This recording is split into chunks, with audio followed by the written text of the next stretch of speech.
No, I'm Howard Vernon, and Jesus Christ, what took you so long?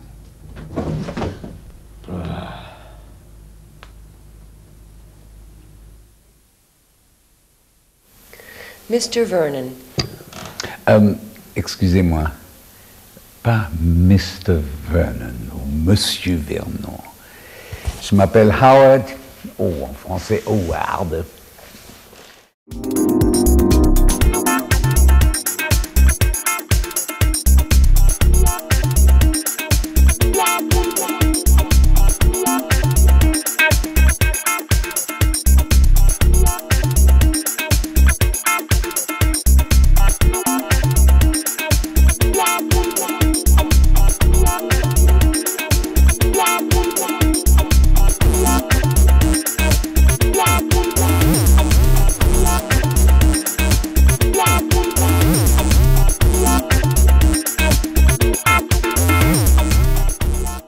Quand les Allemands sont venus, ça a commencé parce que, bon, évidemment, on savait qu'ils avançaient, ils avançaient de plus en plus, et puis ils ont dit, on va les stopper, la Marne, comme en 14, les taxis de la Marne, etc. Enfin, il n'y avait pas de taxis cette fois-là. Et puis ils sont venus, ils étaient de plus en plus proches, et puis alors là, déjà avant, les gens du gouvernement le savaient, et puis les gens qui avaient beaucoup de moyens aussi.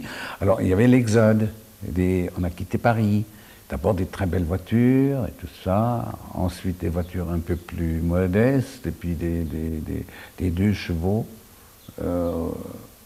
encore plus modestes, je crois qu'il y avait des 2 chevaux déjà.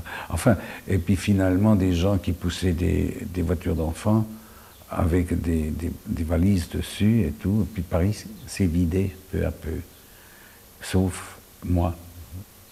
Je n'avais pas d'argent avec ce que le palace nous a payé, et je suis resté. Et on ne savait pas ce qui allait se passer. C'était une époque très drôle d'ailleurs, parce que il y avait de l'eau, il n'y avait pas d'électricité, il n'y avait pas de gaz, ou il y avait parfois un peu d'électricité. Et puis, les magasins fermés, il était difficile de trouver, faire des courses, parce que tout le monde était parti. Et je suis une des rares personnes qui ont vu Paris vide. C'était très intéressant. Parce qu'un matin, on a boum, boum, boum, le matin à 7 h, tapé à ma porte, c'était la concierge, qui a dit, en pleurant, « Ils sont là !» J'ai dit, « Qui est là ?»« Les Boches !» J'ai dit, « C'est pas vrai. »« Si, ils sont venus cette nuit. » Pareil qu'ils sont à l'hôtel de ville. Et alors évidemment, on ne savait rien, il n'y avait pas de radio, rien. Et j'ai dit, c'est pas vrai, moi je devais voir si c'est vrai. J'ai pris mon vélo, parce que j'avais un vélo, et puis j'habitais à Denfert-Rochereau, qui n'est pas exactement le centre, et puis j'ai pédalé, et puis alors là, j'ai traversé le boulevard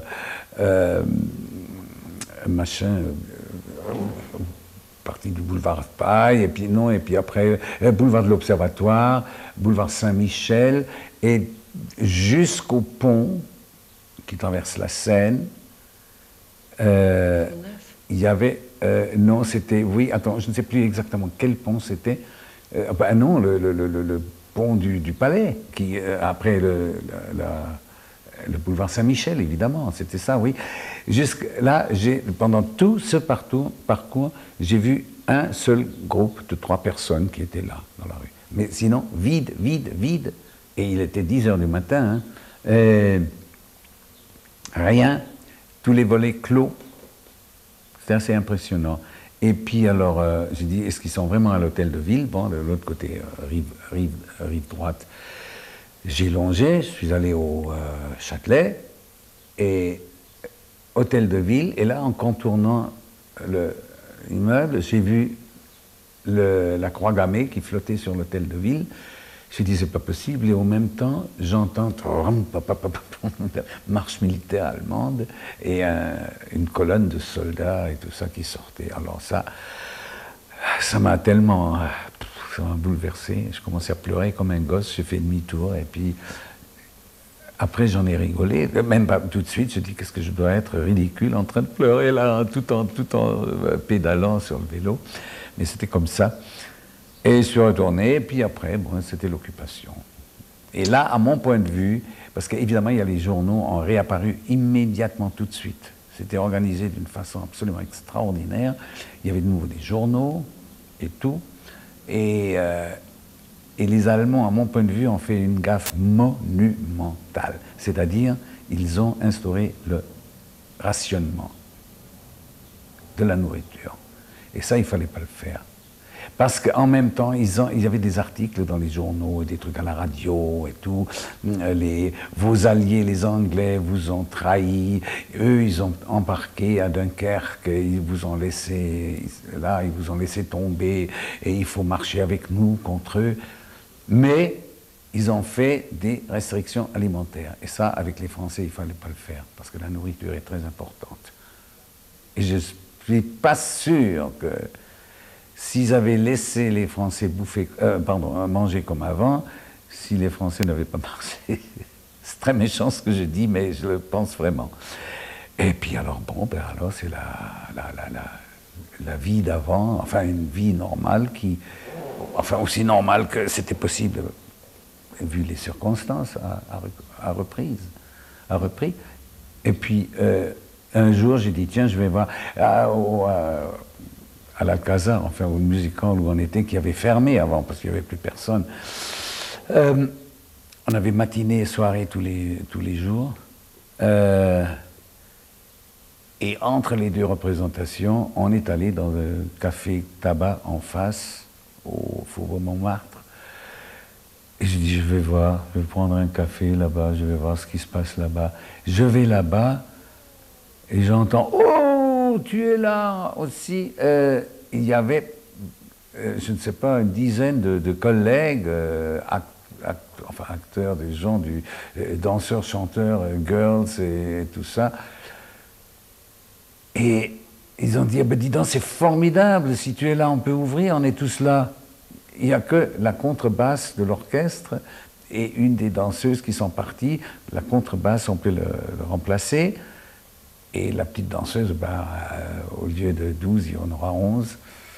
Fini, on va rouvrir, on a besoin de manger.